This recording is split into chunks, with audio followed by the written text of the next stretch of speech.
Hi everyone, I am back with part two on the qualities of Boaz in the Bible as to what men should strive to be as godly men, godly spouses, and also what women should look for in their godly spouses because Boaz definitely led by example in who he was as a true man of God. So, one of the last points that I was sharing on was on men being a protector. And I just want to reiterate the part where I was mentioning that protecting a woman from others, it's one thing because her guard is going to be up. She's going to be more concerned if there are men around that makes her uncomfortable. Because one thing that Boaz did, he made sure he gave the orders and said, no one is to touch her. And that's a redeeming quality of a man, that he makes sure that his woman is protected from others who may be prowling or have ill intentions of her. But I also want to just re-emphasize that sometimes the person we can protect that men should protect women from the most, it's not just outsiders that she may be uncomfortable with, but you as a man, because there are qualities in a man that men are still working on. And if you're with a woman and she trusts you, she's vulnerable, her guard is down, you are the person who can hurt her the most. So a part of being a protector is protecting her from you. And I would want to believe that Boaz also had this in mind, to make sure that he protects her from anything from himself as well, because he made sure that he said to her to stay in the company of the other woman. He says, do not glean in another field, nor go from here, but stay close by my young woman. So even as a man, he made sure that his protection is one of her being in the right company. As a man, there are certain friends and companies that you are going to have to protect your woman from. So I love this, that Boaz was so intentional at how he protects Ruth. So as men, make sure that you are not the one who is hurting your woman, because if you speak to her a certain way, it can hurt her. If you handle her a certain way, it's going to hurt her. And if you're with a woman who, for example, anger issue and pride seems to be a little too common these days, if your woman is scared of you when you get angry, something's very wrong. Your woman should never fear you. Even if you're upset, she should never ever feel afraid of you, because if she does, it means you're not truly there's something that you need to work on seriously. Your woman should never fear you. She should always feel protected by you. Even when you're at your worst, she should feel protected. She should be the woman to say, he will never put his hand on me. Oh, he's not going to scream at me and do certain things. No. So I just want to reemphasize the area of being a protector, because society now dictates women being harmed by men gaslighting and being disrespectful, or even the equal rights movement where men are now physically hurting women and women thinking that they're men.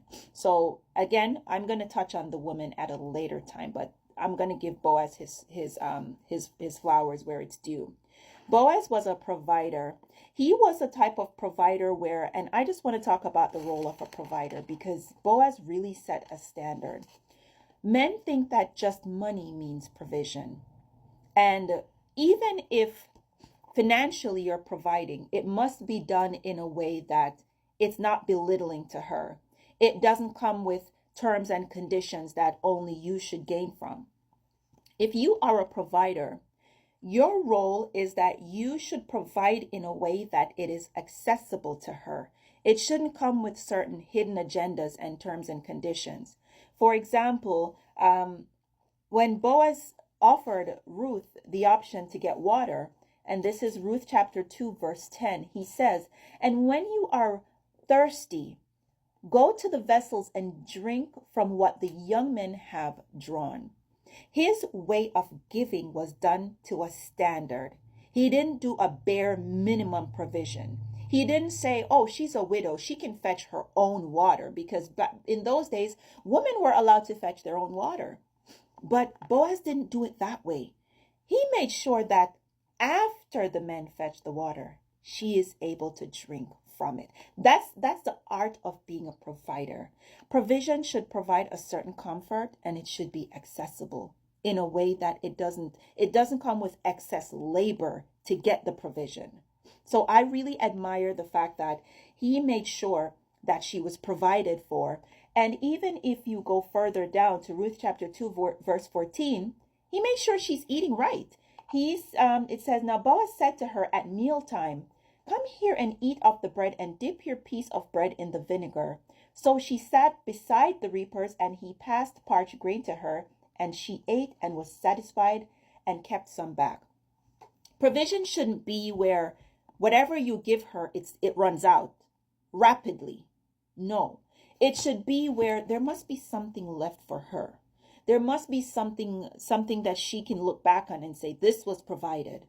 I've heard horror stories of women saying their husband, if he gives them money towards, say, the grocery bills, it's less than what she asked for, and he will say, bring back extra items from the less than what was provided.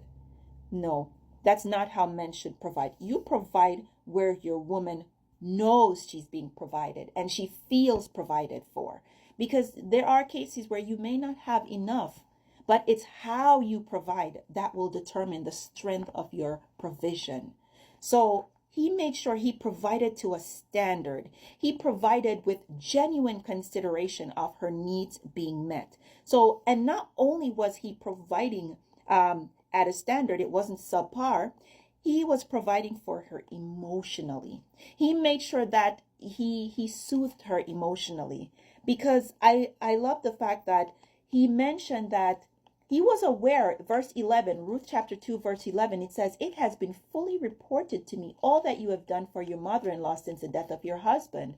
So this was a man who, he did his research. And I just want to advise men on this. You need to do your research on a woman before you jump in the sack or you jump to tie the knot. Be smart, because you still have to understand how to provide for her. Because a part of the journey as a man, as a spouse, as a husband, your role is to help her to grow and heal as well.